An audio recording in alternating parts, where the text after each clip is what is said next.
to have conversations like this.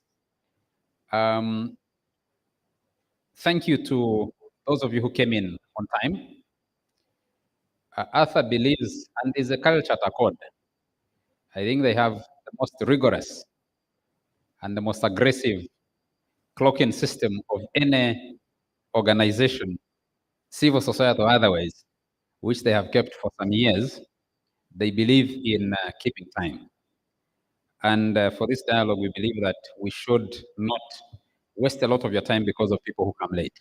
So we will start at the time we're supposed to start, and we'll determine to end at the time we're supposed to end this engagement. Each one of you on your tables, you have a copy of the program. You have some info material on your tables. I encourage you to look through them, to read them, so that when we begin the dialogue, we're able not just to listen, but we're able to follow the discussion, and we have opportunity to engage and contribute as people in the audience, apart from the ones that will be either speaking to us on the podium here and those who will be sitting in these chairs when we do the panel discussion. I've been made to understand Dr. Arthur Benumcha, Executive Director at Accord, has been here already, and he's ready to give us his opening remarks. The PSST, who's our chief guest, is going to give us some opening remarks. I understand he's on the way. But the CDF General MK yesterday was talking about convoys and saying people with flashing lights. So I don't know if he's caught in a bit of traffic jam around the corner there. We've been menaced by convoys and flashing lights from big people. And, the sirens. We are breathing some relief. Sitting in an hotel by the roadside where big people sit, and we haven't had any sirens in the last 30 minutes. I think that's great relief.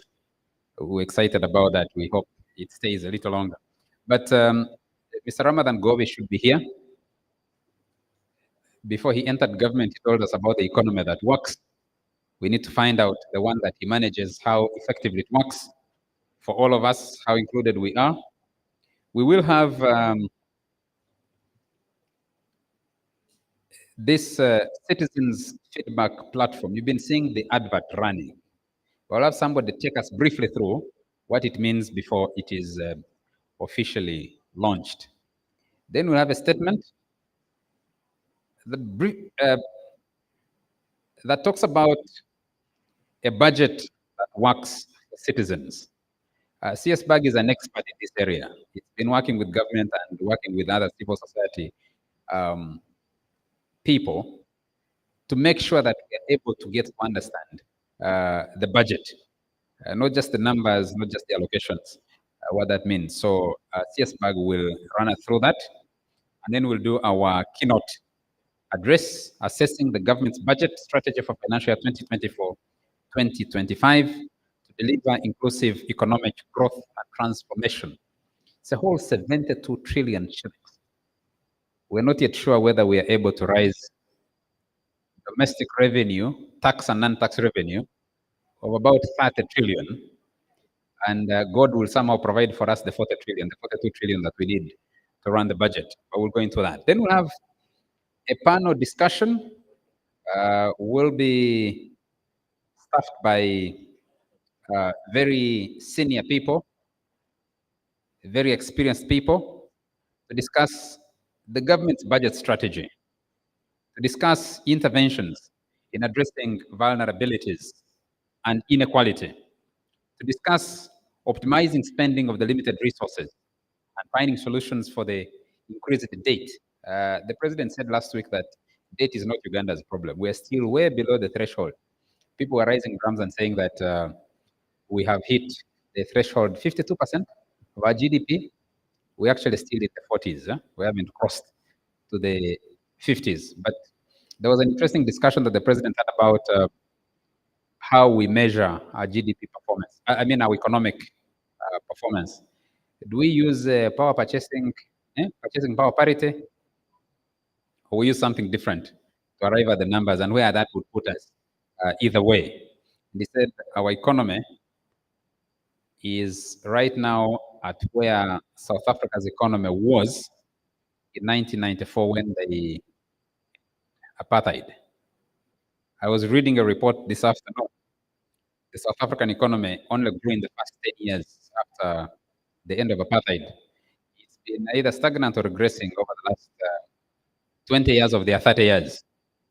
We just had an election the other day, hoping to get a government.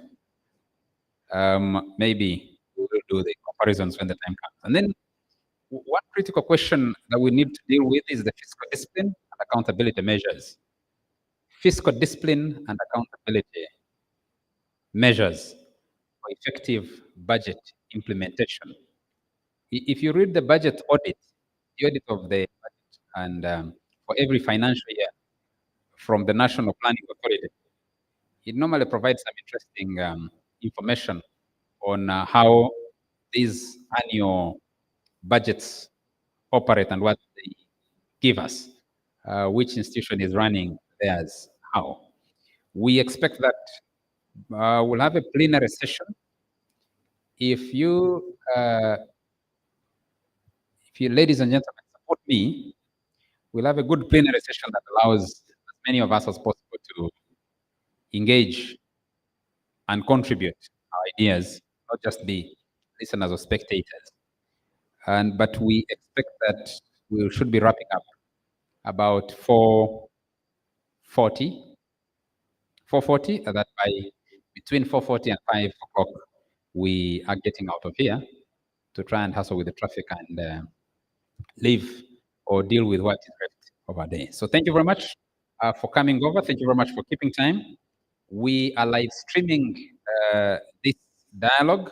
So I encourage you to use your social media platforms. We have a Wi-Fi. Our Wi-Fi is GCHBQ1, all in capital letters. The Wi-Fi name is GCH-BQ1. The username is in small letters, Mr. 4, MR4 is the password. I mean, is the username. And the password is UG at mgrant2. I will spell that out. Let me just confirm. And we'll share those details for us to be able to engage. In the meantime, let's interact, let's engage with one another. Let's find new people, and we should be able to start in, it's 14:37, 2:37, about 7 minutes. The schedule, I'm looking through the audience to make sure that one or two other people are here before we actually get rolling. Thank you.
Delivering public works and services is a process that requires joint efforts and participation.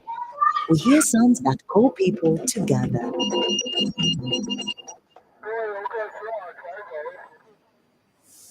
Introducing the Citizens Feedback Platform, a platform by OAG where citizens can inform the Office of the Auditor General on service delivery concerns.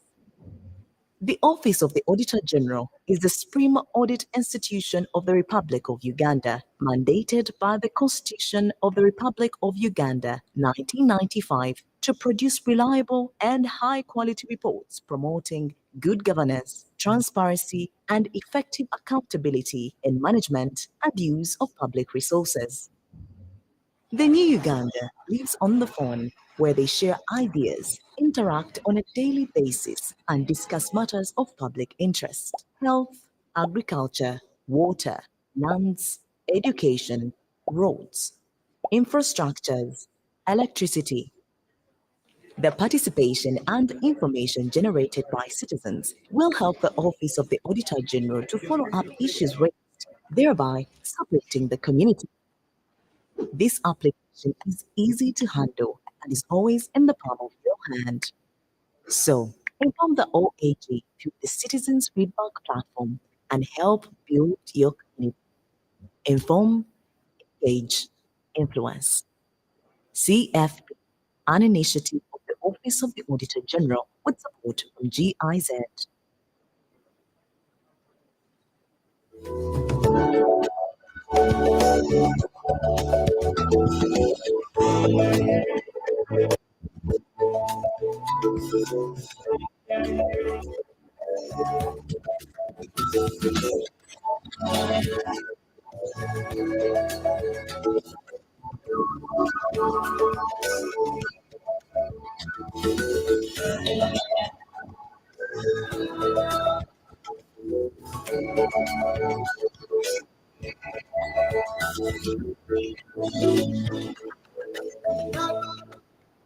Delivering public and services is a process that requires joint efforts and participation. Here sounds that call.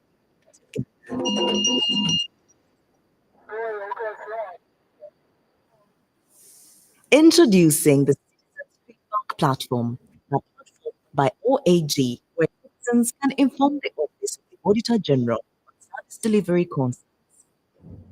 The Office of the Auditor General is the supreme audit institution of the Republic of Uganda, mandated by the Constitution of the Republic of Uganda, 1995, to produce reliable and high-quality reports promoting good governance, transparency, and effective accountability in management and use of public resources.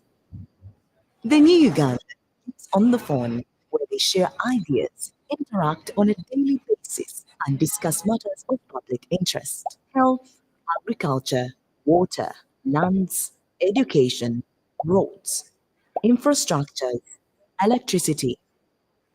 The participation and information generated by citizens will help the Office of the Auditor General to follow up issues raised, thereby supporting the community. This application is easy to handle and is always in the palm of your hand. So, inform the OAG with the Citizens Feedback Platform and help build your community. Inform, engage, influence. CFP, an initiative of the Office of the Auditor General with support from GIZ.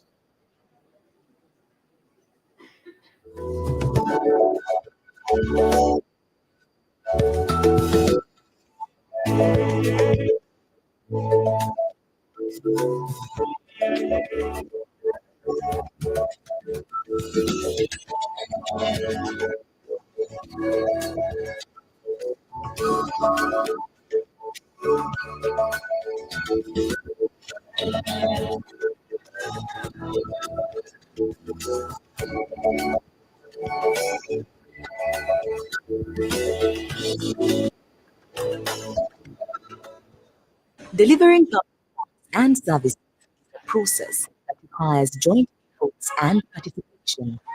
We hear sounds that call people together.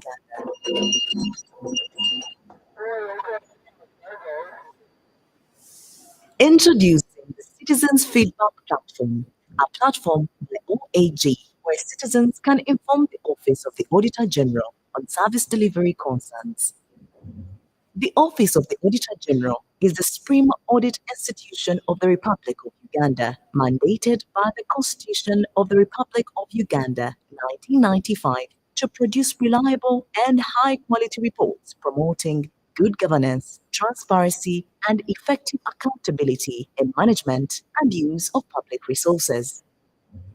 The New Uganda is on the phone, where they share ideas, interact on a daily basis, and discuss matters of public interest: health, agriculture, water, lands, education, roads, infrastructures, electricity. The participation and information generated by citizens will help the Office of the Auditor General to follow up issues raised, thereby supporting the community. This application is easy to handle and is always in the palm of your hand. So, inform the OAG through the Citizens Feedback Platform and help build your community. Inform, engage, influence. CFP, an initiative of the Office of the Auditor General with support from GIZ.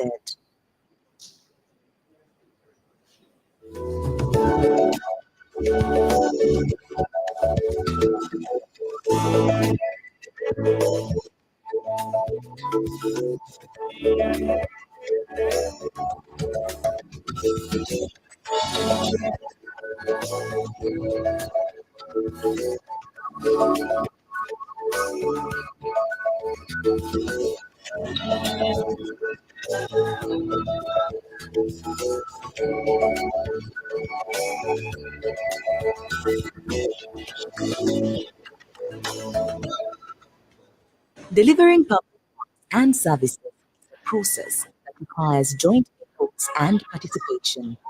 We hear sounds that call people together.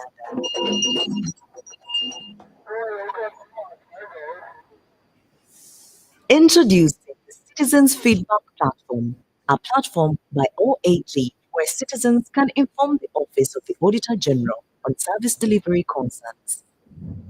The Office of the Auditor General is the supreme audit institution of the Republic of Uganda, mandated by the Constitution of the Republic of Uganda, 1995, to produce reliable and high-quality reports promoting good governance, transparency, and effective accountability in management and use of public resources.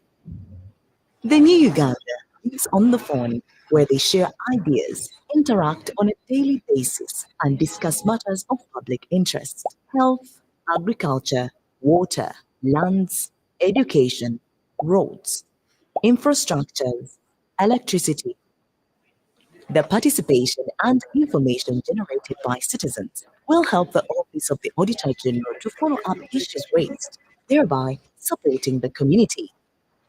This application is easy to handle and is always in the palm of your hand. So, inform the OAG through the Citizens Feedback Platform and help build your community. Inform, engage, influence. CFP, an initiative of the Office of the Auditor General with support from GIZ.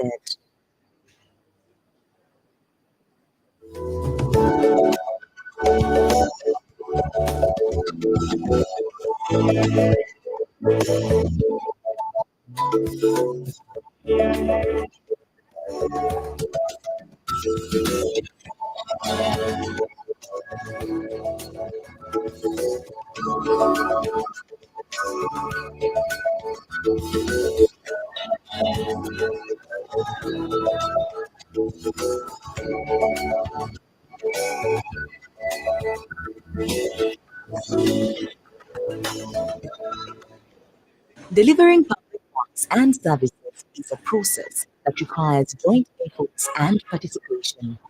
We hear sounds that call people together.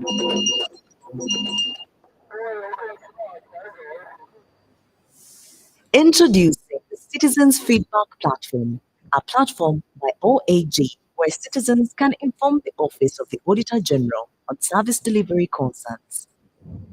The Office of the Auditor General is the supreme audit institution of the Republic of Uganda, mandated by the Constitution of the Republic of Uganda, 1995, to produce reliable and high-quality reports promoting good governance, transparency, and effective accountability in management and use of public resources.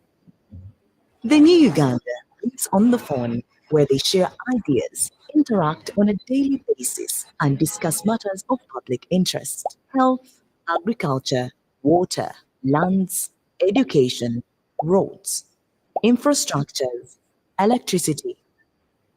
The participation and information generated by citizens will help the Office of the Auditor General to follow up issues raised, thereby supporting the community. This application is easy to handle and is always in the palm of your hand. So, inform the OAG through the Citizens Feedback Platform and help build your community. Inform, engage, influence. CFP, an initiative of the Office of the Auditor General with support from GIZ.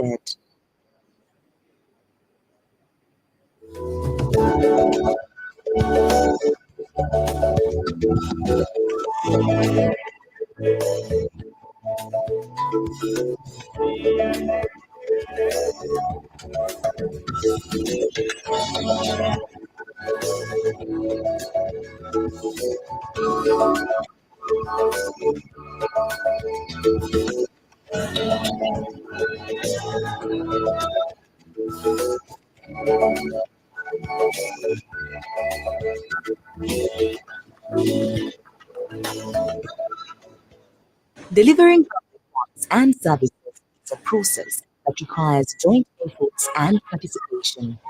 We hear sounds that call people together.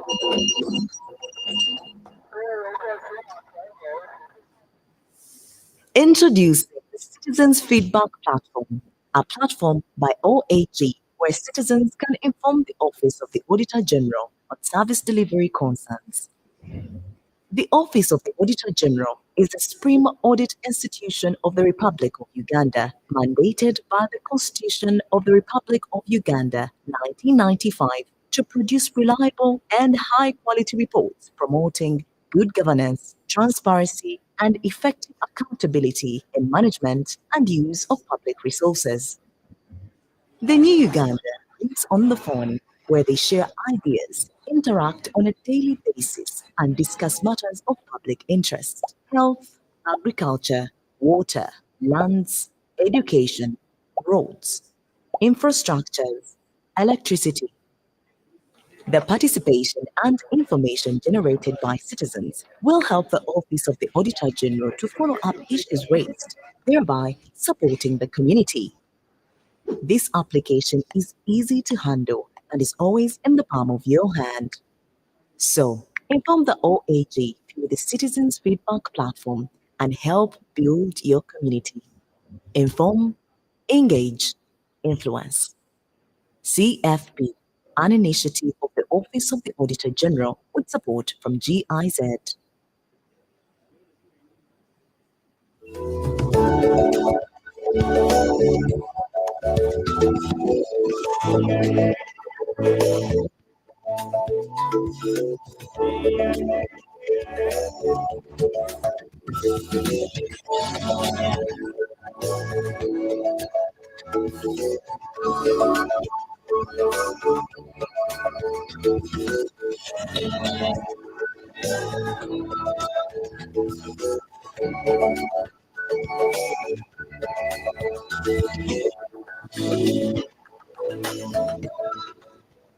Delivering public goods and services is a process that requires joint efforts and participation. We hear sounds that call people together.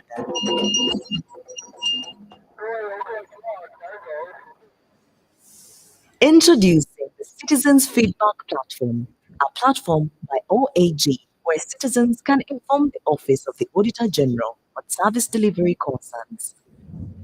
The Office of the Auditor General is the supreme audit institution of the Republic of Uganda, mandated by the Constitution of the Republic of Uganda, 1995, to produce reliable and high quality reports promoting good governance, transparency, and effective accountability in management and use of public resources. The new Uganda lives on the phone, where they share ideas, interact on a daily basis, and discuss matters of public interest: health, agriculture, water, lands, education, roads, infrastructures, electricity. The participation and information generated by citizens will help the Office of the Auditor General to follow up issues raised, thereby supporting the community. This application is easy to handle and is always in the palm of your hand. So, inform the OAG through the Citizens Feedback Platform and help build your community. Inform, engage, influence. CFP, an initiative of the Office of the Auditor General with support from GIZ.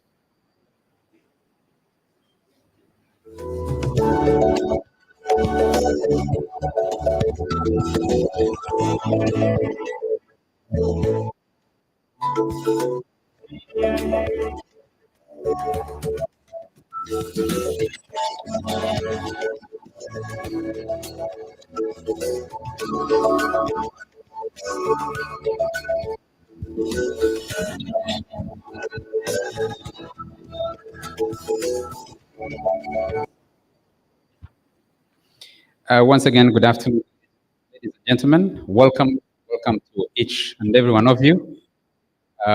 We gathered here together this afternoon by the Advocates Coalition for Environment and Development, CODE, and CSBAG.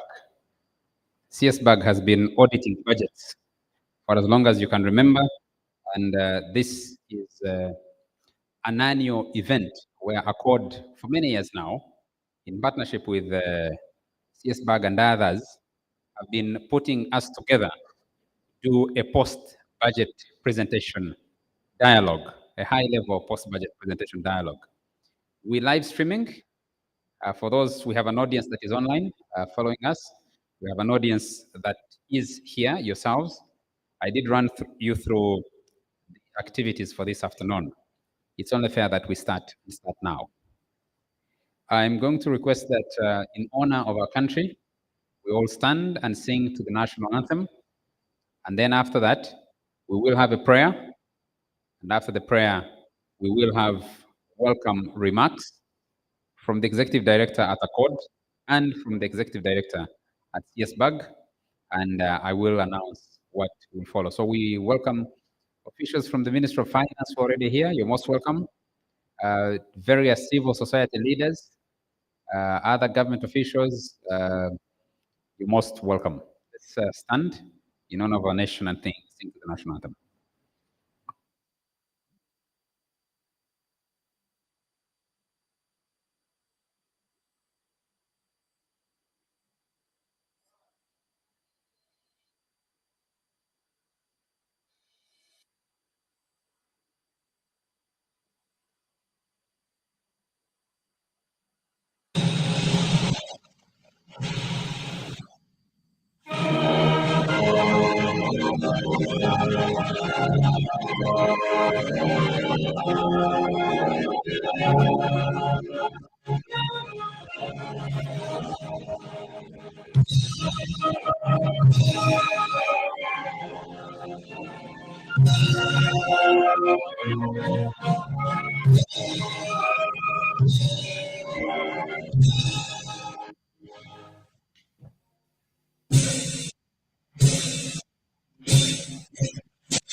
very much. Could you remain standing and ask Leah else Kahunde to give us a short word of prayer? Let us humble ourselves for prayer. Our Father God, we thank you for this blessed day. We thank you for gathering us here to discuss matters of the nation. Pray for your blessed hand upon us, those who are going to discuss. In the name of Jesus, I pray. Amen. Thank you very much.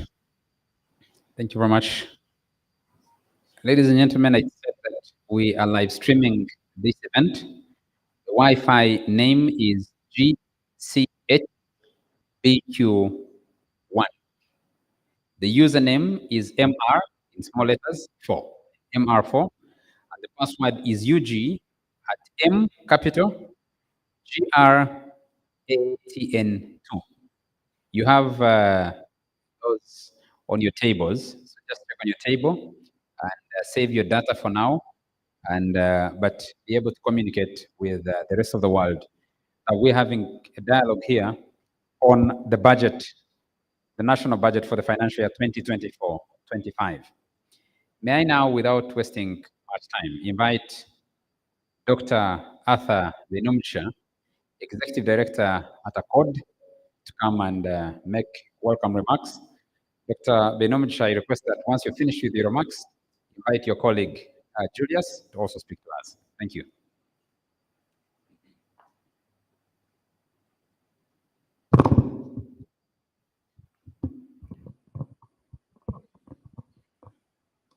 Thank you, moderator Charles Angusian Paji.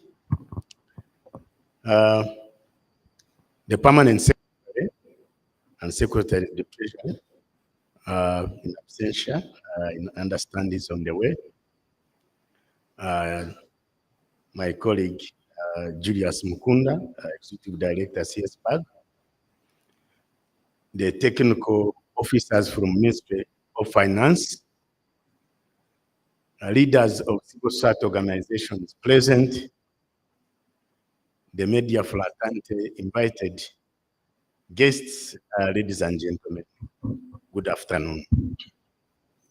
Let me take this opportunity to welcome each one of us to this high-level policy dialogue on the budget, financial year 2024-2025, whose theme is transforming challenges into opportunities, prioritizing economic growth with a focus on people-centered budget outcomes.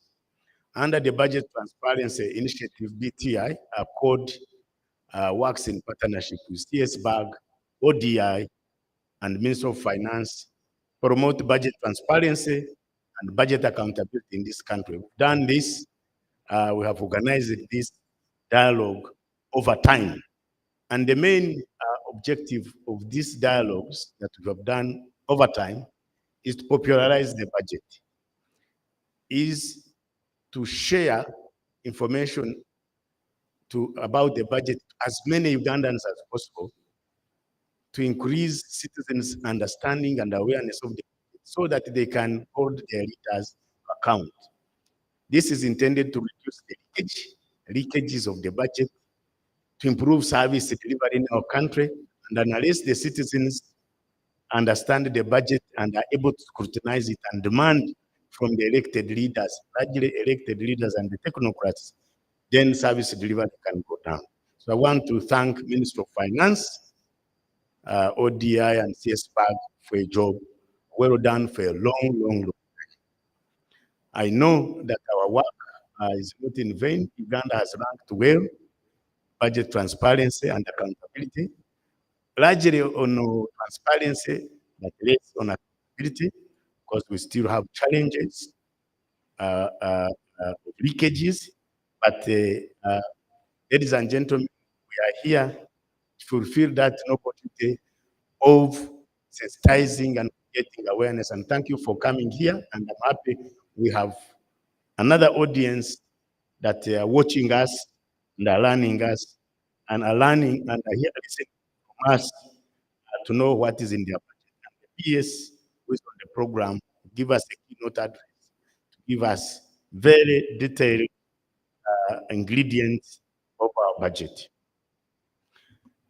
Ladies and gentlemen, our economy has been doing well comparatively. I understand in the region we have done well as a country. Our economy on average, we can talk of growing at an average rate 5.5, but by the end of this financial year at 6%. Now, we are rivaled by Kenya. It's been growing at 5.6, Tanzania 5.4. So you can see that Uganda at 6% has been a leader, only beaten by Rwanda that grew at 8%.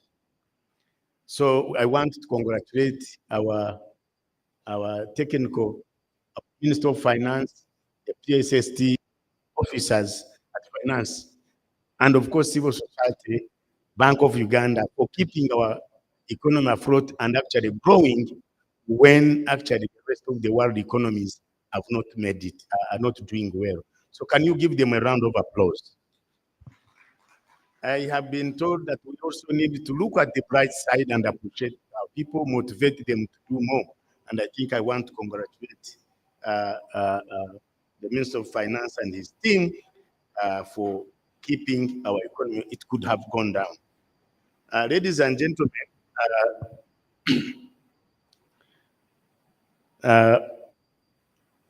our budget is financial year 2024-25 is 72.1 trillion Uganda shillings, and it's one of the biggest budget.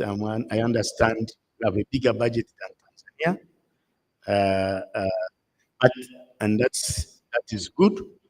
But it faces a number of challenges that we need to work together to be able to roll back those challenges, to be able to improve service delivery, grow our economy, improve standards of living for our people. One of the challenges that are likely to affect our budget is climate change, which is real.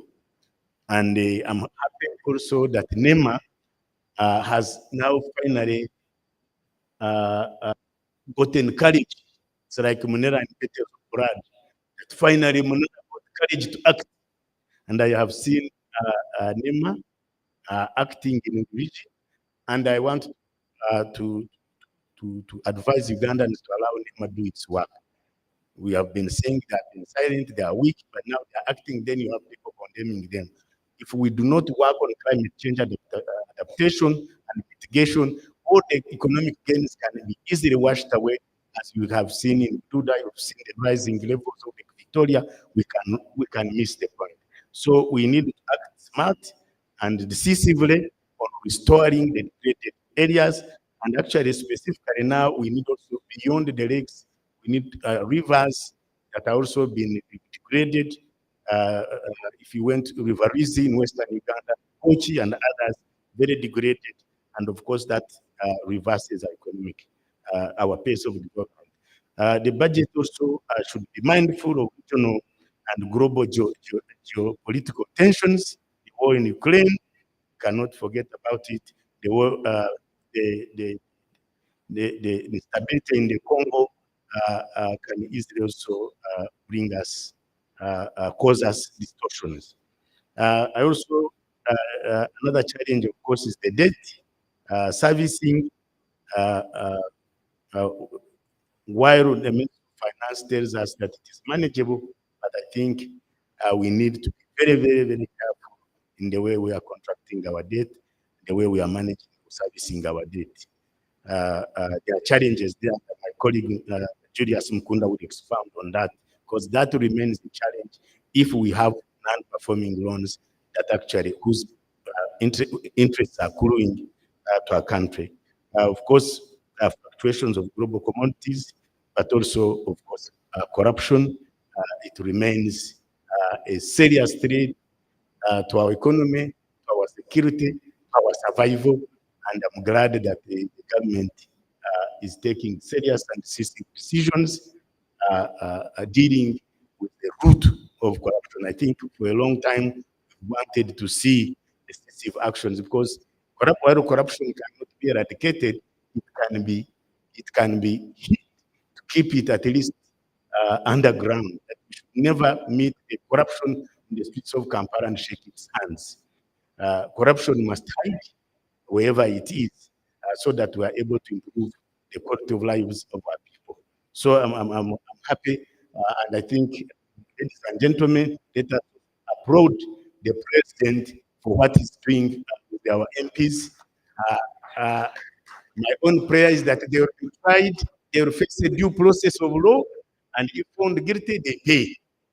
Yeah, but I think it is reducing the sanctity of the parliament, that the parliament has become transactionary, is actually a threat to democracy. You can have a reversal. Who respect a parliament that actually changes the budget for its own interest. Their job is oversight, approval, but not to allocate to themselves.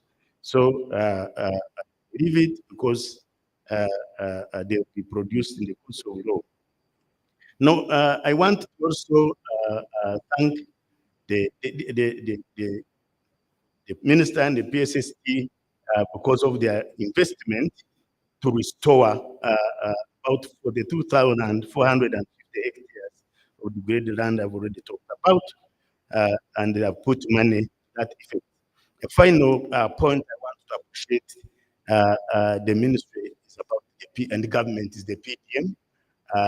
The PDM is, for me, one of those very important vehicles that is intended to lift about 39% of our people that outside the money economy, bring them into the economy, in the money economy. I think it's a fundamental achievement. Now the challenge is the implementation, and I wish the Minister of Local Government are here to tell us, because there's also a lot of corruption.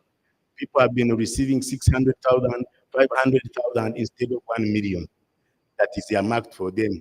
And because of the still ignorance, lack of awareness, people still clap because they think it's free money. And I've been told in Guru, a lady received her money, bought a mattress, bought a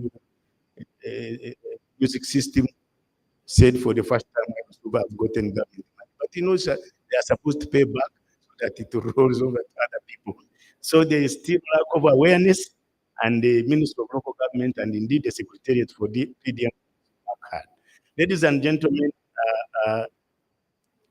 as I said, I represent a quote from a code, Advocates Coalition for Development and Environment. We remain committed as members of BTI, Budget Transparency Initiative, to promote transparency and accountability in the budget process. And what we bring here is evidence-based research, is honesty and integrity. So I look forward to very frank, honest discussions from this audience, which can help us to advise government to lift our people out of poverty and give confidence. Thank you very much for listening to me, for God and my country. And on that note, let me invite Mr. Julius Mukunda, Executive Director, CS Park, to give us a position paper of civil society on the budget. Mr. Julius, can you receive him?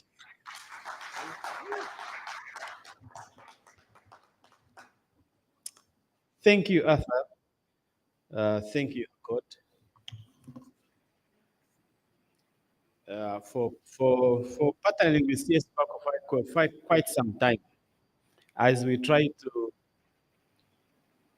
to see how our government can collect money fairly, but can also spend this money fairly. They are simple words, but extremely very difficult when it comes to the details. I also take the opportunity to thank Minister of Finance for this partnership for quite some time. We have been working with them for a long way for purposes of promoting budget transparency and accountability in the country. Today, we again share with you our perspective on the budget. We are also glad that we will be having the PSST joining us. I was telling him that it's going to be his maiden speech because he has never met civil society organizations to really deal with them. So when he comes in, he will allow me, I will stop a bit so that he can be able to address us. He's currently attending an urgent matter and we cannot understand the budget. The budget is coming to an end, the new one is coming, but we'll be glad that he can step in. So briefly about CSBAG and the code, the CSBAG, we're a coalition of 100 organizations formed in 2024. And our vision is a Uganda with a budget that dignifies humanity and work towards ensuring that resource mobilization, allocation, and utilization is inclusive for a transparent Uganda, and code is an independent public policy research and advocacy think tank based in Uganda, working in East and Southern African regions on a wide range of public policy issues. And the core business is policy research, analysis, outreach, and capacity building. Their vision is an inclusive, sustainable, and prosperous Africa. And their mission is public policy work for the people. So that's who we are. So how do I start this? A few facts. We've been working so hard to make the budget more transparent in this country. And how are we faring? The recently released Open Budget Index survey shows that in terms of transparency, we are still at 58. At least we didn't go back to 57. No, I mean 59. I think that's a very good mark. One mark is very important. We are only missing 2 marks to provide adequate information to the public, and we hope we can do that. And we did not do that because probably ourselves and the budget transparency team, we uploaded our citizens' budget late, but we would, if we had done that, I'm very sure we would have done better. In terms of oversight, and this is especially the OAG and Parliament. And really at this point, I would like to thank OAG for helping us to really push our mark from 59 to 67. Please give them a clap. And what does this mean? It means that OAG now consults the public on how they conduct their audit. And CSBAG is happy and glad to partner with them as they try to promote platforms that can increase citizens' participation and engagement with the Auditor General's office. In terms of participation, this is where we have a very big problem. By the way, all these ones are up to 100. In terms of participation, public participation in the budget process is where we have a problem.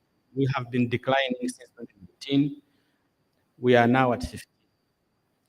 This is not a good mark, and yet we've tried so hard to open the space and work so hard. This is an area that we've challenged ourselves with Ministry of Finance, with the Parliament, so that we can see how this mark can definitely be able, can definitely improve. I will quickly go to, we need to understand how our neighbors are doing before we begin to either praise ourselves or blame ourselves. So in terms of the East African region, we have realized that when it comes to growth, Kenya is still very dominant. It has maintained 5.6, and we are currently at 5.2. But we are projecting 6%, which I think is good. But the bitter part is that at least growth is coming back to growth rates we are rebounding back to what we do. In terms of inflation, Kenya continues to have the highest headline inflation at 5.1, followed by Uganda, and Tanzania has the lowest. So you can go to Kenya and sell your goods and services. Probably the kawunga there the price might be slightly higher than in Uganda. So that's very key and very important. In terms of interest rates, Uganda has the highest lending rates in the region for private sector. This is to understand. And you definitely see that in terms of commercial lending rates, Uganda is the highest, followed by Kenya, and Tanzania is the lowest. So what is the magic and what? In terms of central bank rates, the rates at which the central bank set their interest rates, as of May, Kenya had the highest bank rate of 13%, and Uganda had 10.5, and Tanzania 5.5. Tanzania so low. I don't know how these guys are managing. It's so low. The inflation is so low. The interest rates are so low. So this is something I think for us as a country in Uganda we need to learn, and also we need to understand how we can anything can learn from there. When it comes to budgets, we found out that Kenya has the biggest budget, 30 billion, if you put it in dollars, followed by Uganda, 19.3 billion, and then followed by Tanzania. Our budget is bigger than Tanzania this financial year. But when it comes to domestic financing, how we are financing our budgets, we are finding that Kenya, with the biggest budget, still finances its budget. When I say it's financing, it means domestic financing, the amount of money it raises domestically to finance budget, it finances 83.5% of its entire budget before borrowing. Tanzania finances 70.1% of its budget before borrowing. And Uganda, we finance 44.3% of our budget. So that's something we need to learn and see how can we really improve our domestic resource mobilization, because this goes a long way to determine our debt sustainability issues. Specifically for Uganda, I think that, we have talked about this. We can say our growth is coming back. Growth will come with revenues. Growth should come with employment. Growth should also come with happiness, because you can be rich and also you find yourself very angry and hungry. That's what we talk about. In terms of exchange rate, the shilling has stabilized, but still at a higher rate, but still the range of between 3,600 and to 3,800 as of now. We think it is something that Bank of Uganda really has tried to manage. We pride ourselves in Uganda. We are in charge of, we know how to control inflation. In this country, when inflation comes, we bring all the guns. And in a very short time, it must go down and get disciplined back where it is supposed to be, below the target of 5%. And as you can see, that's why it has been. It's becoming a bit stubborn by going up, but we know the rains have come back. Ladies and gentlemen, we shall produce more and definitely stabilize below 5%. And it is very important. We don't need to take these things for granted, ladies and gentlemen, because they do affect the way, the cost of doing business in this country, but also marketing and pricing of our commodities. Trade deficit, it narrows, expands, but as you can see, is that the down on the graph, we should be above 100 to start getting some surpluses. But as you can see, if you compare January 2023 to April now, you can see that the deficit, trade deficit has slightly increased. But on a monthly basis, we see that, for example, early March, 403 billion, but now we are 309 million. So we need to export more. That's what it means. We need to export value products. You know, instead of selling kasoli, which is just grain, we can send kaunga. Instead of sending eggs, we can send pasteurized eggs. That's adding value to the products we have. We can do it to close this gap.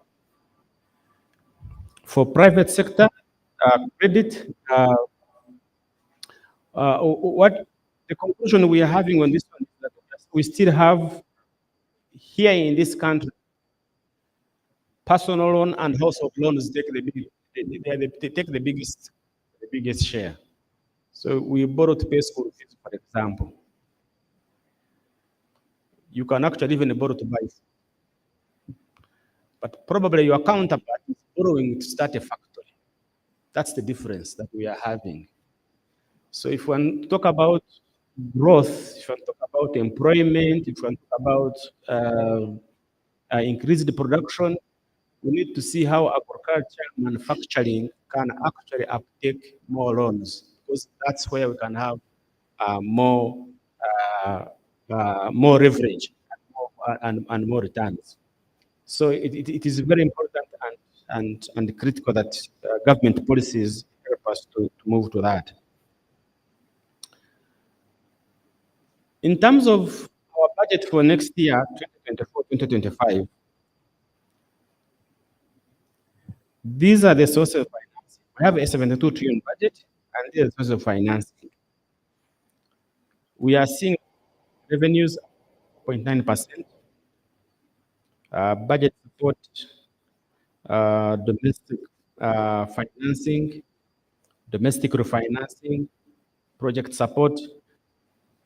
But again, I think for me, my major area here is on domestic resource, on domestic revenues, because we need to ensure that that blue becomes big than any other share there. You remember what I told you about Kenya and Tanzania, because for them, that for Kenya, that blue is 83%. But you can see ours is. So what do we need to do to ensure that that 44% increases to 83%? It's a huge task that we need to do to expand, and a number of things can be done, especially ensuring that each and every person pays their fair share of taxes. I don't know if you have heard about cow tax, for example. It is something that probably we need to think about. So that's where money is coming from. And all these have implications in terms of how we finance our budget, and also in terms of where this money is going to come from. Because if we cannot find our own budget, then we are likely to get into debt.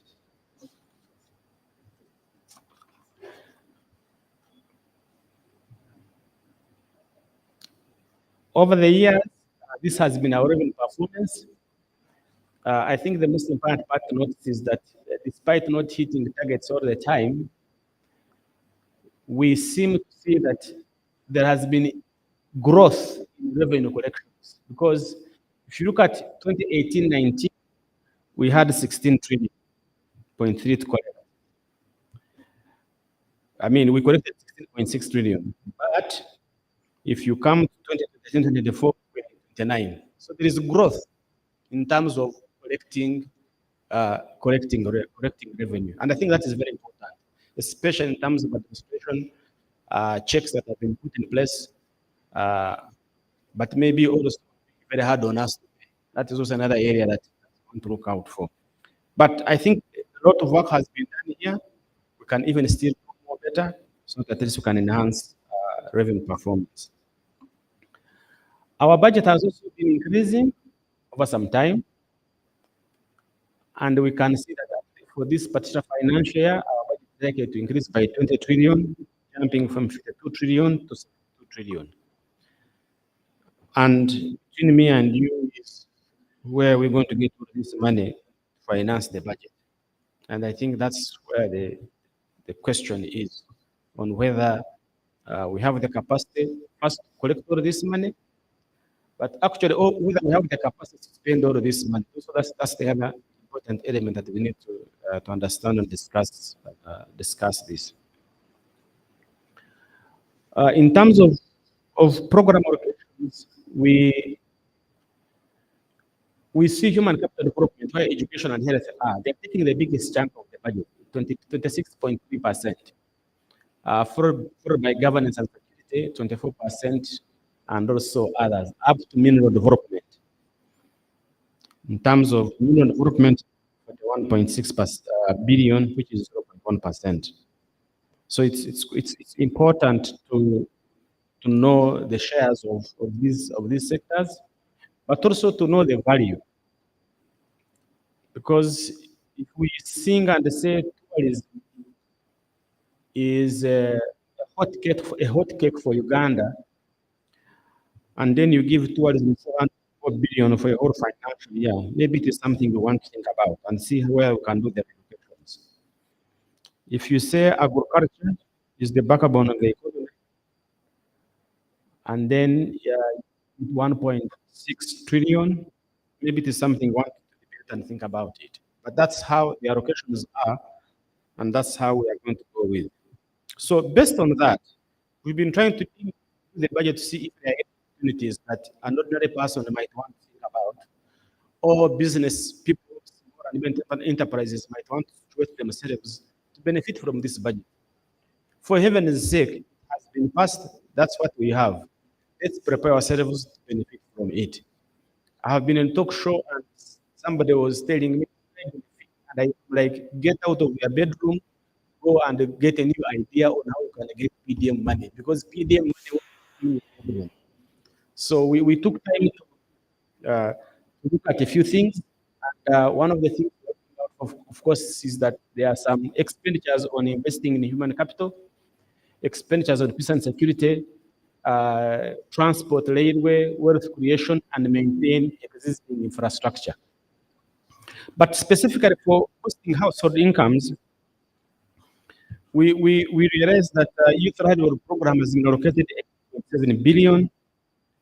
Women specifically, they have a grow program of 824 billion. The PWDs have 13.5 billion. The older persons, 5 billion. And of course, we have the PDM, the Juakali enterprise, and also the Emioga with there's a trillion for PDM, 100 billion for Juakali, for Emioga, and then 3 billion for Juakali. So these are monies that government has put in place, and we ask our youth, we ask the elderly people to position themselves to be able to benefit from this budget.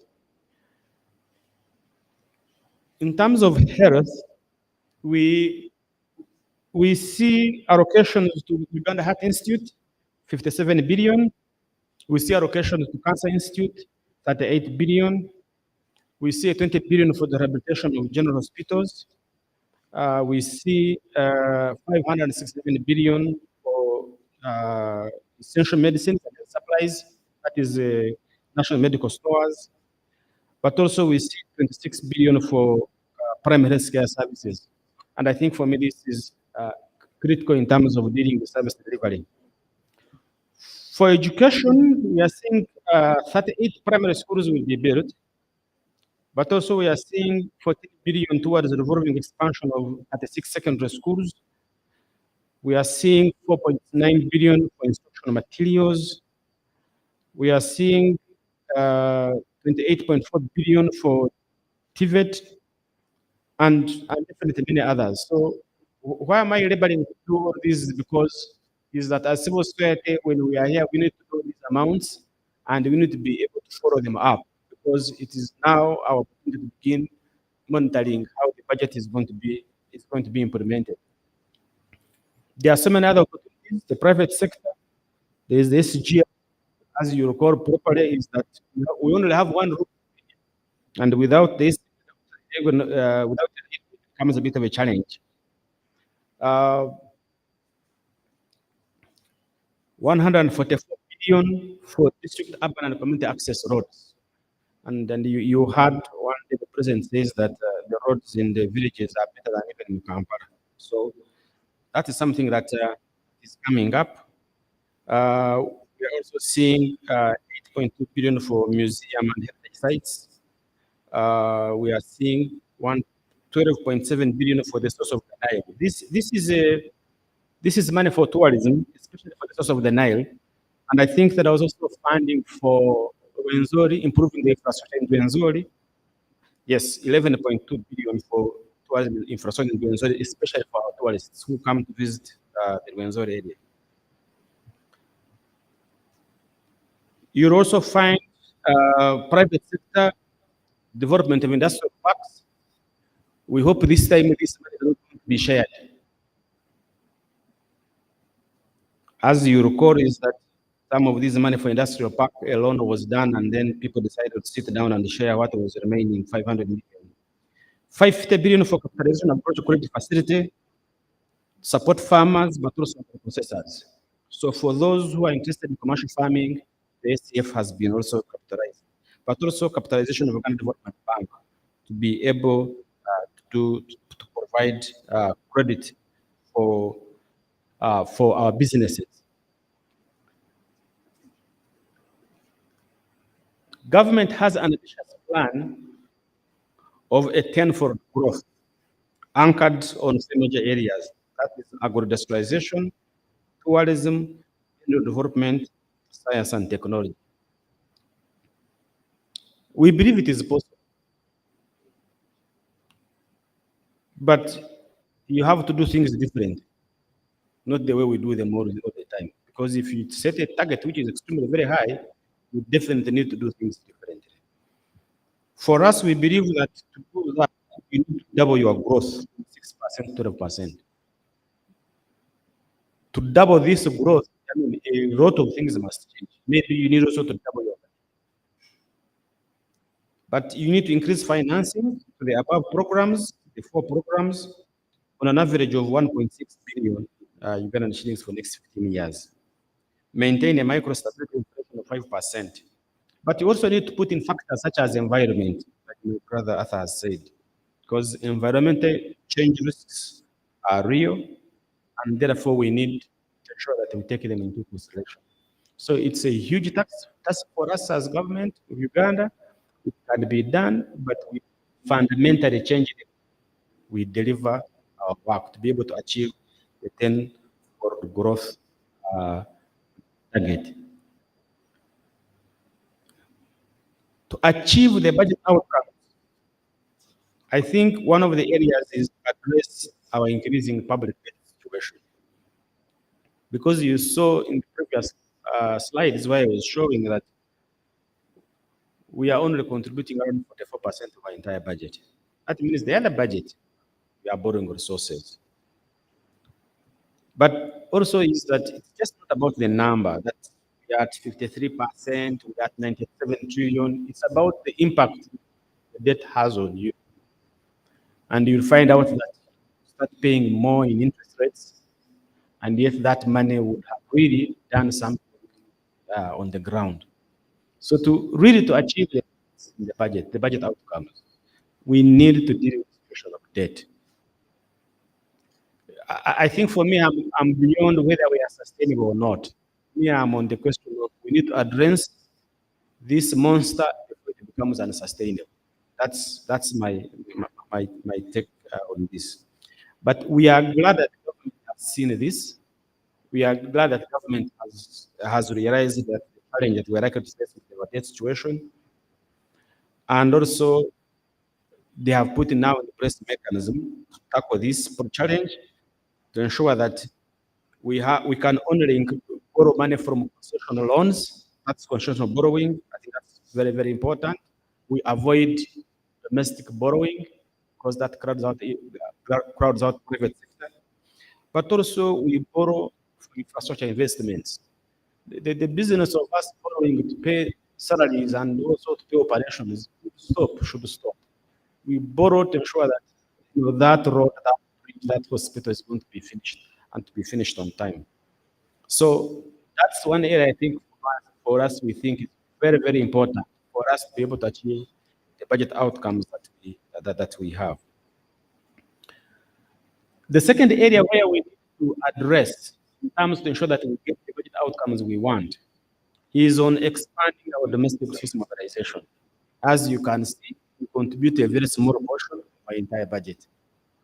We would be proud to be like the Kenyans, 83%, and we can do that. But we can only do that if we expand our efforts.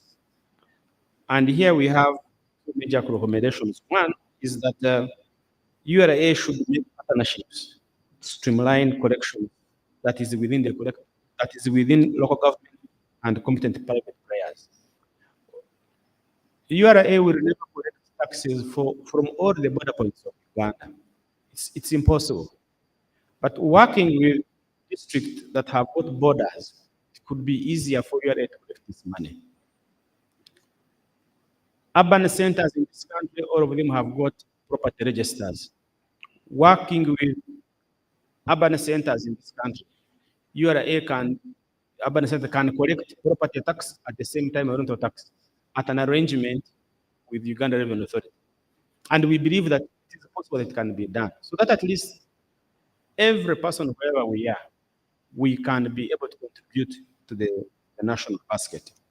So it's quite very important. The other element is public investment management. And I think that despite the work we have done on ensuring that we improve this particular area, where we have strengthened our development committee, have an integrated bank of project, enhanced monitoring of projects and programs, there is a lot to be done. And I think with this, if we cannot spend money on time and on budget, it becomes a challenge to realize the benefits of the loans that we are acquiring.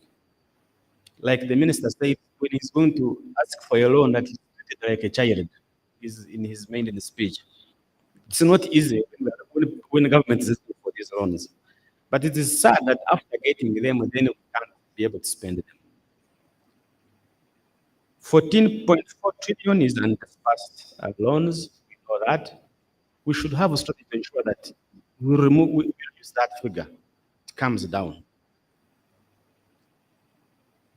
So, and the Auditor General has put a pen to this. We know in the last audit, funds for 28 sampled projects worth 778 billion failed to absorb 118 billion. So, really, why is it happening? It is happening because one is politics, because you want the road to go to my area, you want school in my area, you want a school in my area, and it influences they will do these things. But at the same time is the issue of land in this country, the land question must be sorted out. If it is not sorted out, these projects are not going to be built in the air. We are going to continue having these problems. Because we know that there are individuals who will say, you need to give me $1 billion, I don't want your compensation. So the project is stuck.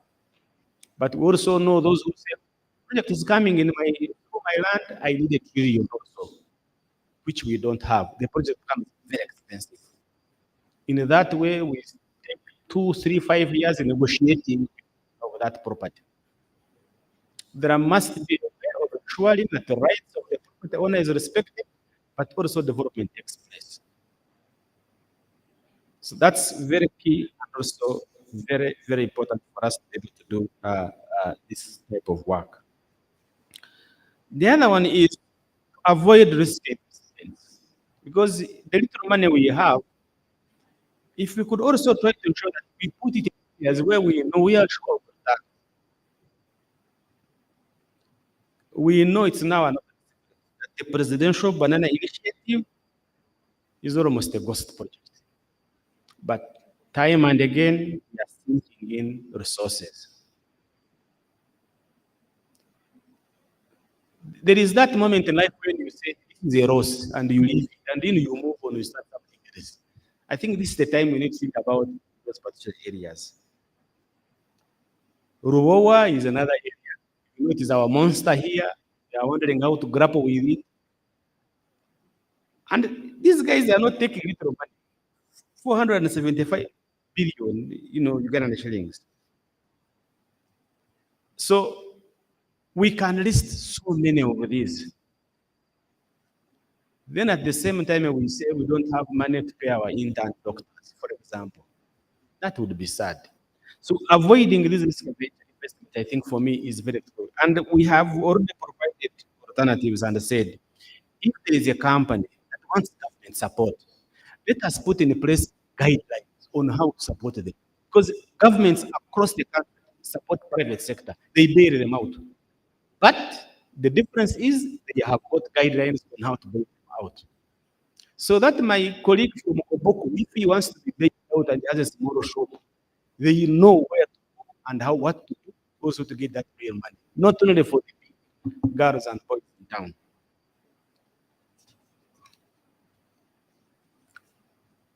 The other element we need to avoid is budgeting for corruption.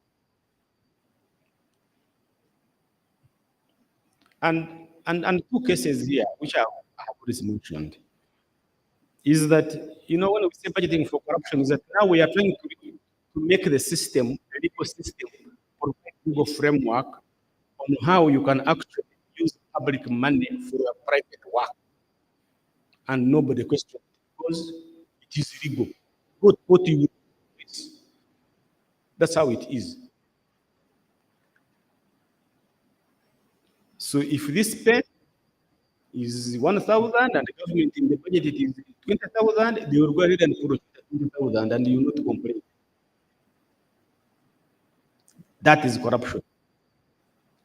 When you see people now sitting down, look at a loan contract that has got a commission on it, which they put there, and then they share the money, it is illegal, by the way. If you go to court, you won't. But it is immoral. It's unacceptable that you, in the situation that we are currently in. So we really need to shape up and fix the system so that we put some logic on how resources can be spent, so that those who need it most can get it fast. You cannot put in the budget because you're a very important person so that we can buy you. I mean, it's illegal, it is in the budget, it has been appropriated. So you find that there are measures that have been now crafted to ensure that resources are put in plans, resources are budgeted for, resources are also appropriated. That's why our friend MP is trying to censure the commissioners of parliament. They are saying, but you passed this money during the budget debate. So why are you complaining? So those are the things we are going to fight for. What should be in the budget must definitely address the challenges that we face as a country. So as I wind up, what is it for us to do as a social organization and as citizens of Uganda? I think for me it's important that we will take seriously the way government collects and spends money by monitoring. Because as long as we stay in our houses and say, "Your government," I can tell you by the time you get out, you will not find anything. So it's quite very important that we use the platforms that have been put in place by government, because we've engaged the government in so many ways on how we can effectively engage it. Let us effectively engage government. That health center in your area is yours. The MP will never use it. So if it doesn't function, it is not his problem. It's actually your problem. The primary school, the water points. So let us ensure that they function and that monies that are utilized effectively. We are happy that we have a budget website. That's an incredible way to access budget information. That you can know how much money has been budgeted for your sub-county and for your school. This is incredible. You can use that information to be able to do that. We're even now happy that we have Auditor General on our side. When you say, but this road, the way I look at it, probably it was not finished well. It can inform the Auditor General that probably next time he's going to audit. He wants maybe this time around not looking at the papers, but maybe visiting the road that you talked about. So we need to be vigilant. We can't say, be our government. We need to engage our leaders. How many of us have called the member of parliament saying, please go and sign that petition in the parliament? How many of us have the telephone numbers of the chairperson, your councillor in the area, your chief administrative officer? Because we need to be vigilant. If we don't, it will be our government. But also we need to speak out issues which we think are distorting budgeting and planning. Because I can tell you is that politics is at the center of these things. So if we leave politics to manage these things, the result, then we can't complain if we don't want to ensure that the right things have been done. Ladies and gentlemen, thank you so much. And it was a pleasure making this presentation on behalf of Accord and CSPAG.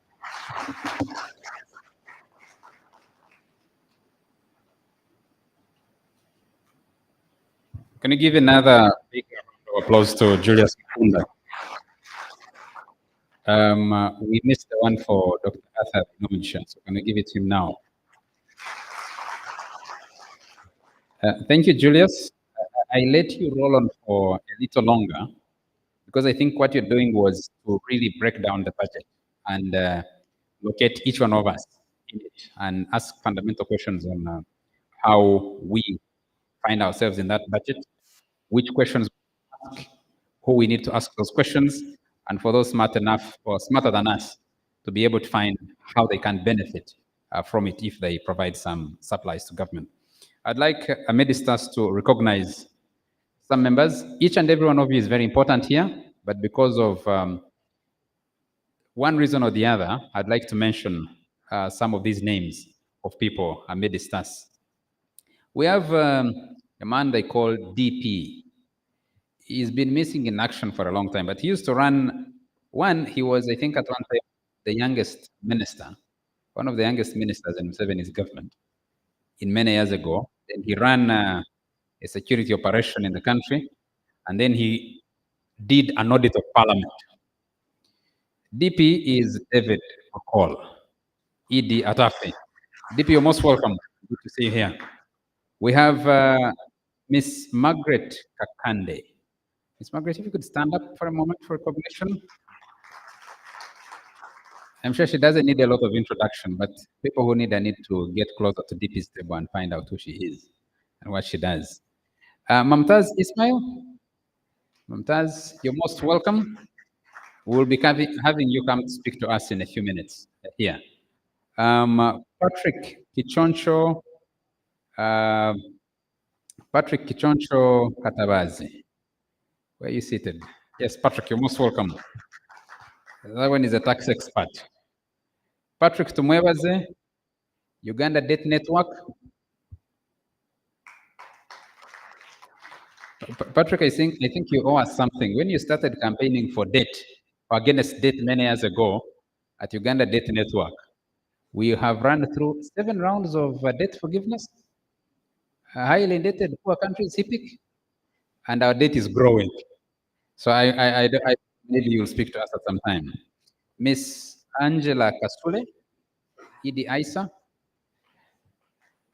Ladies and gentlemen, join me to welcome Amidistas, the permanent secretary and secretary to the treasury, Mr. Ramadan Gobi.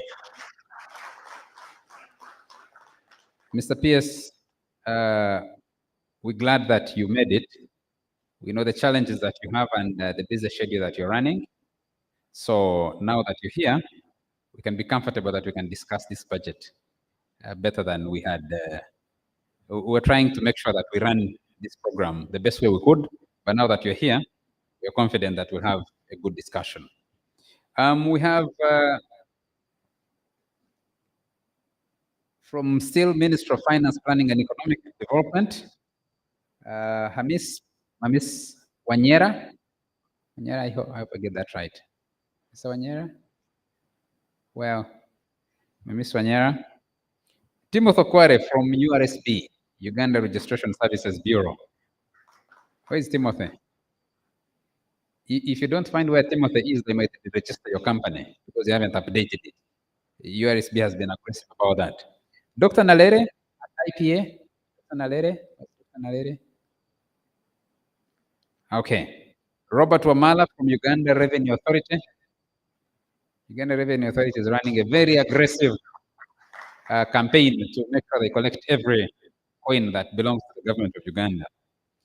Charles Okolong. Where's Charles? Charles Okolong? Okay, maybe around.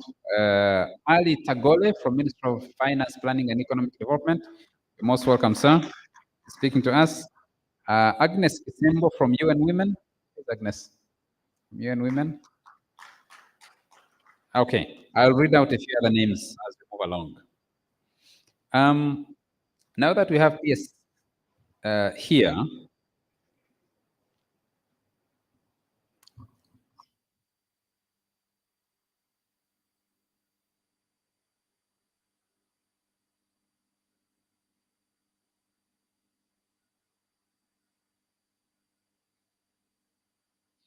Okay, I did introduce Mumtaz Ismail.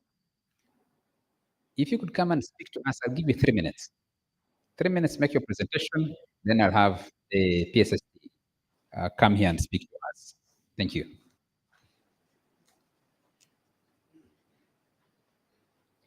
Good evening, ladies and gentlemen.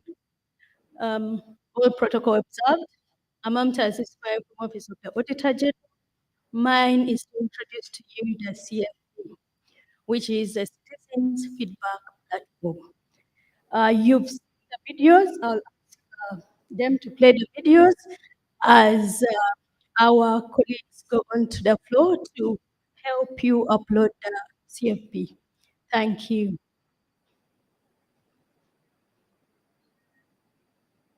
Well, as they play the videos, CFP is a citizens feedback platform that actually allows the Auditor General to link up with the citizens. So in there, we get the issues and integrate them into the audit report. So we've been receiving issues, you've been submitting the issues, thank you very much. But again, still, we need more issues from you. So as Samukunde previously said, we need your participation, and that's why we are here today. Kindly upload the platform onto your phones, and let's hear from you.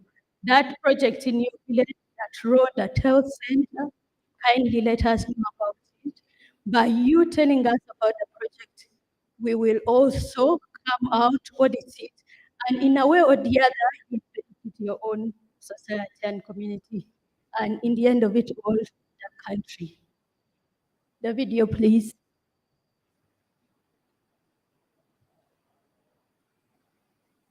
Introducing Citizens Feedback Platform, a platform by OAG, where citizens can inform the Office of the Auditor General on tax delivery concerns. The Office of the Auditor General is a supreme audit institution of the Republic of Uganda, mandated by the Constitution of the Republic of Uganda, 1990. This phenomenon and contributes to good governance, transparency, and effective accountability in management and use of public resources. The new Uganda, where the chairman is intellectual places and as much as all issues like health, agriculture, water, education, ports, infrastructure, electricity, the participation and information with our citizens on how the auditor and issue rates thereby within the community. With this application, citizens has always been on your back. So, on the whole, the citizens feedback platform and help you to your community. Inform, engage, influence. CN Initiative is the relationship with the auditor. I said, Thank you. We have all the references on our tables. Kindly look at those references and upload the CFP platform. And let's have the video for the uploading of the CFP, please.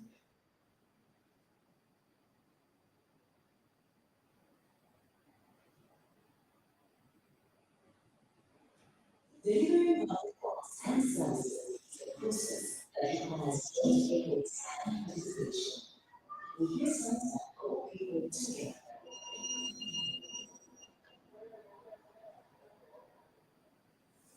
Introducing Citizens Feedback, a platform that OAG citizens can inform the Auditor General on tax delivery process.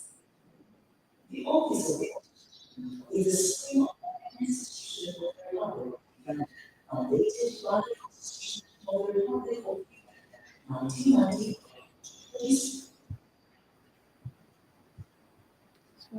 How to download it?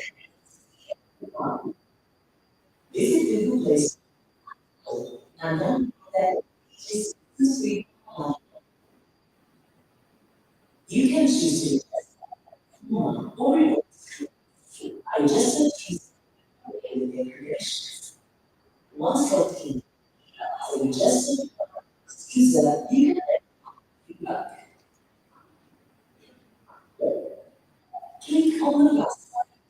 total feedback. And then you get happy and take on the stars. You want to be on that chance.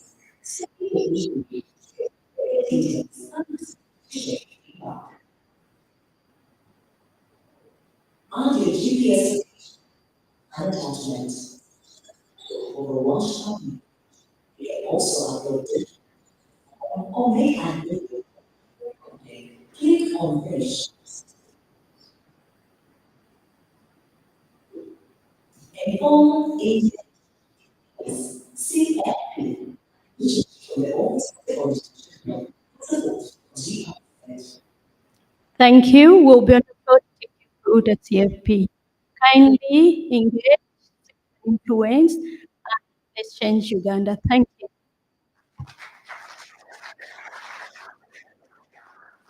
So we can help the office of the Editor General point to places that things have not gone right with this app. Mr. PSST, allow me to now invite you to come and address us. I request you to do 3 functions.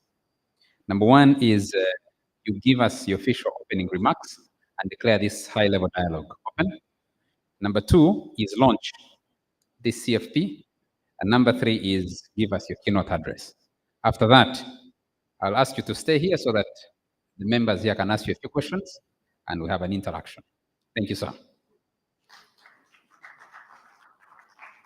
It's unfair when we choose to give you a hand clap to give it like the weatherman. Huh? Thank you.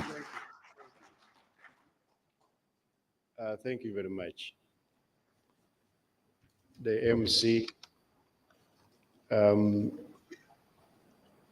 all of the colleagues, senior government officials, the executive directors of the various civil society organizations. I've seen a number of leaders, present and former, of different entities.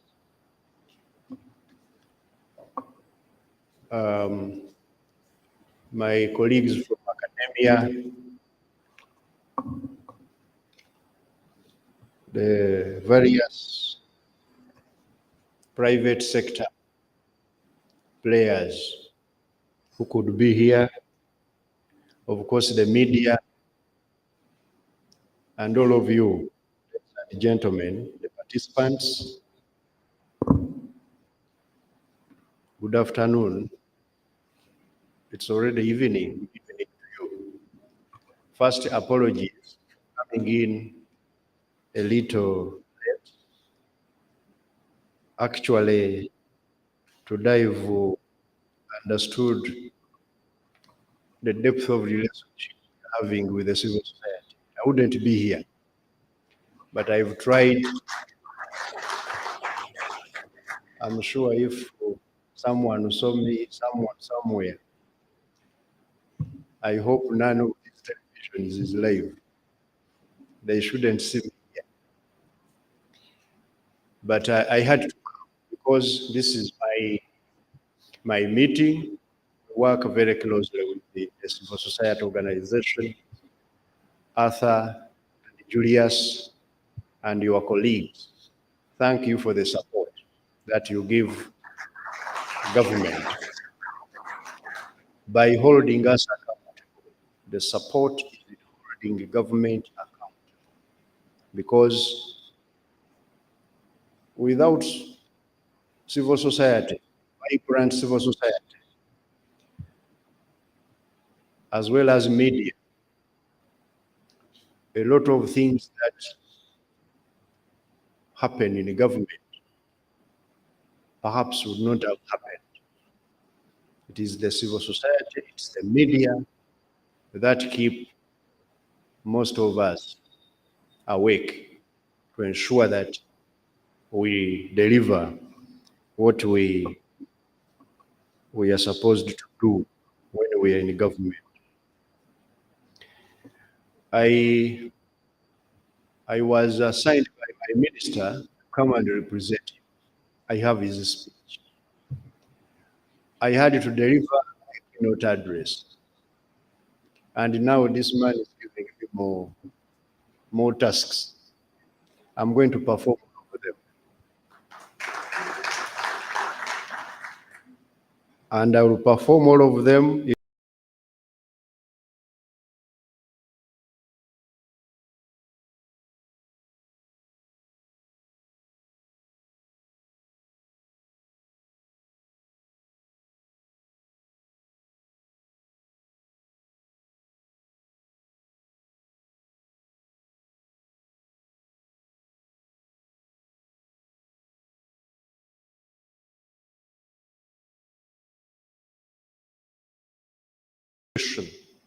with the relevant stakeholders, taking into account the consideration balanced development.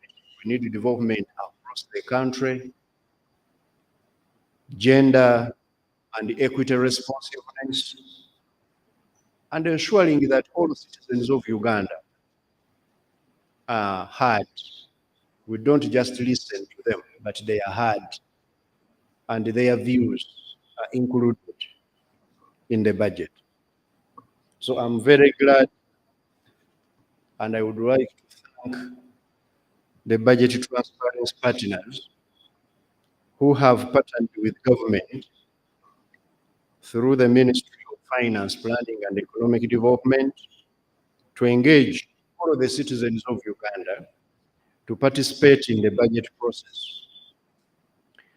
Specifically, I would want to very much thank both the executive directors of Accord and CISBAG for not only organizing this function, because I think some of you guys were happy with them for organizing the function in which we can come together and engage, but for continuously working with us to make the budget of Uganda more inclusive and transparent.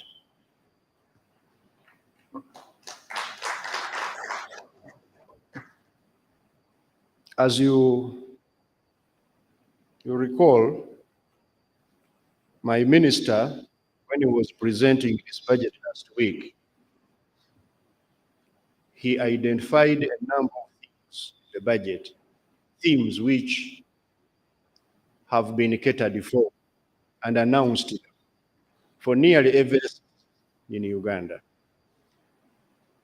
I hope there's nobody in this room who never had themselves in the budget. If you are there, I'd like to know for under which category, and the next time, make sure that we also include that category.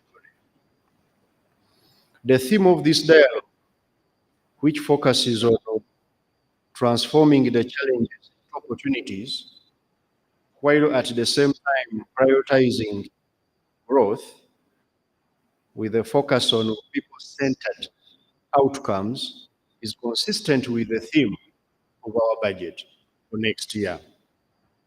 The biggest constraint to our social transformation in Uganda has been focusing our efforts on identifying challenges instead of also looking at opportunities,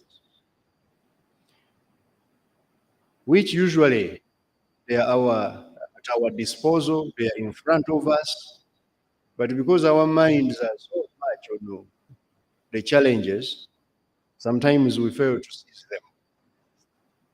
I would like to call upon all of us, Ugandans,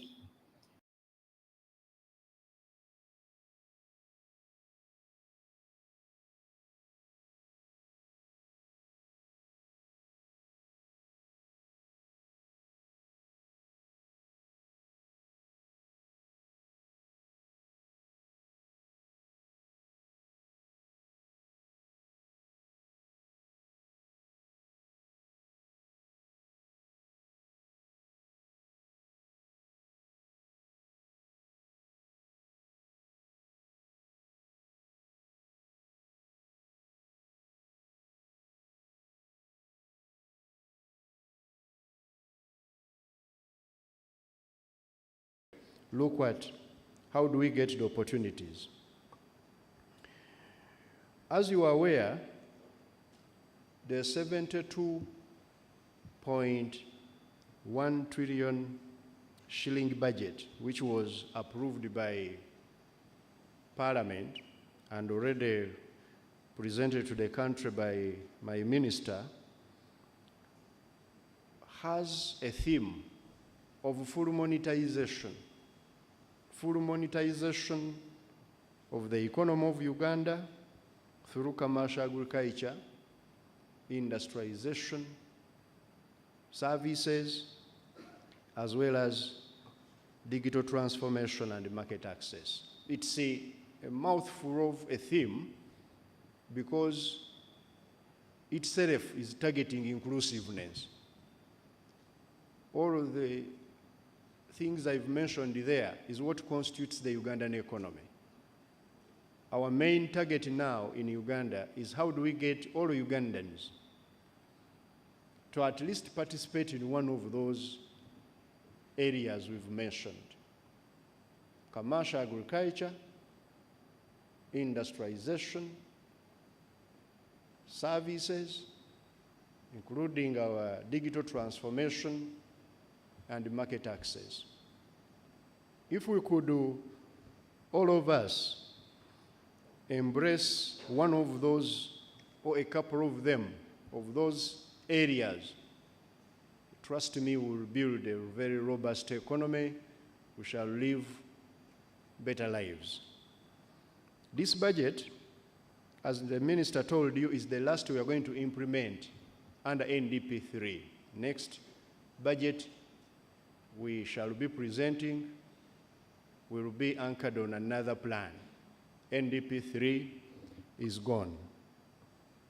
And also, it is going to be a budget which is anchored on a government strategy of growing the economy tenfold by accelerating our growth driven by 4 major sectors. Again, agro-industrialization, tourism development, mineral development, including oil and gas, and then science, technology, and